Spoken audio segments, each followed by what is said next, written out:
అందరికీ నమస్కారం అండి. ఈరోజు మనం 2011వ సంవత్సరంలోని చందమామ కథల పుస్తకంలోని కసి తీర్చుకున్న నౌకరు అనే కథ గురించి చెప్పుకుందాం. ఈ కథ రచించింది కొడవటిగంటి రోహిణీ ప్రసాద్ గారు. ఒక ఊళ్ళో ఒక జమీందారు ఉండేవాడు. అతను పరమ కర్కోటకుడు. అతను తన వెంట అన్ని చోట్లకు ఒక నౌకరును తీసుకువెళ్తూ ఉండేవాడు. ఆ నౌకరును జమీందారు అతి దుర్మార్గంగా హింసిస్తూ ఉండేవాడు. ఏదో ఒక వంక పెట్టి ఆ నౌకరు తల మీద చరిచి చావగొడుతూ ఉండేవాడు. ఒకసారి ఆ జమీందారు గుర్రం ఎక్కి పొరుగురికి బయలుదేరాడు. జమీందారులాగే గుర్రం కూడా బాగా పుష్టిగా ఉండేది. జమీందారు నౌకరుకు మాత్రం ఒక బక్కచిక్కిన గుర్రం ఇచ్చాడు. జమీందారు గుర్రం దర్జాగా నడిచేది, కానీ నౌకరు గుర్రం మటుకు బలహీనంగా కాళ్ళు ఈడ్చుకుంటూ నడిచేది.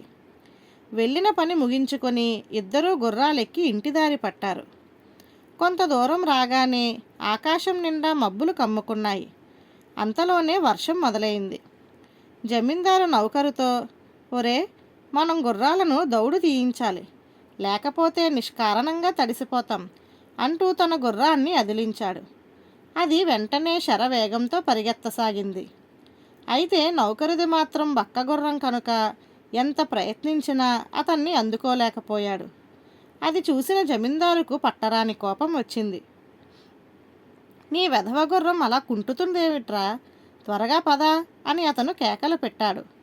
నౌకరు వినయంగా, దొర, తమకు తెలుసు కదా, నా గుర్రానికి అంత శక్తి లేదు. అది మీ గుర్రంతో సమానంగా ఎలా దౌడు తీస్తుంది అన్నాడు. నువ్వు దాన్ని సరిగా గడ్డి మెయ్యనివ్వటం లేదన్నమాట. తప్పు నీదైతే గుర్రం గురించి ఫిర్యాదు చేస్తావేమిటి అంటూ జమీందారు యథాప్రకారం నౌకరు నెత్తిన ఒక్క చరుపు చరిచాడు. ఒక వంక వానలో తడుస్తున్న నౌకరు అతను కొట్టిన దెబ్బకు గుర్రం మీద నుంచి జారి పడకుండా తమాయించుకొని మౌనంగా దెబ్బల బాధ భరించాడు. అయితే జమీందారు చాలా పిరికివాడు. అతనికి వర్షమన్నా, ఉరుములన్నా, పిడుగులన్నా చచ్చేంత హడలు. ఆ సంగతి నౌకరుకు తెలుసు. నౌకరును కొట్టిన మరుక్షణం ఆకాశంలో పెద్ద మెరుపు మెరిసింది. వెంటనే జమీందారు భయంతో గట్టిగా కళ్ళు మూసుకున్నాడు. ఆ క్షణంలోనే పిడుగుపడ్డ చప్పుడైంది. అదే అదనుగా నౌకరు తన చేతనున్న కర్రతో జమీందారు తల మీద వెనక నుంచి బలంగా ఒక్క దెబ్బ కొట్టాడు. కళ్ళు మూసుకున్న జమీందారు అది పిడుగుపాటే అనుకొని కళ్ళు తెరవకుండా తన ముఖాన్ని గుర్రపు జూలులో దాచుకున్నాడు. ఇక అక్కడి నుంచి మెరుపుల పిడుగుల తాకిడి కొనసాగింది.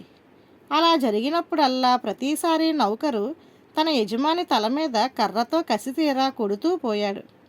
చివరకు జమీందారు స్పృహ తప్పి గుర్రంపై నుంచి కింద పడిపోయాడు.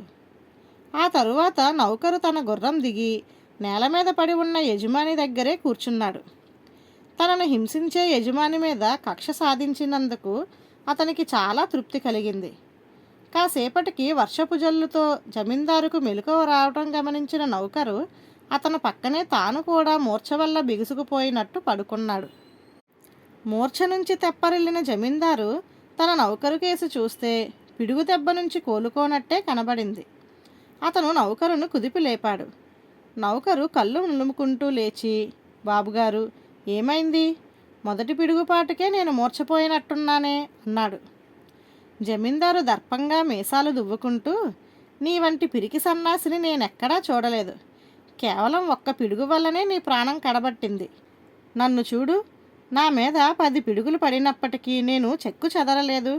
అది నీకు నాకు తేడా అన్నాడు విజయగర్వంతో. చిత్తం, పదండి ఇంటికి పోదాం అన్నాడు నౌకరు దుష్టుడైన యజమానిని తనివితీరా కొట్టినందుకు లోలోపలే నవ్వుకుంటూ. ధన్యవాదాలు.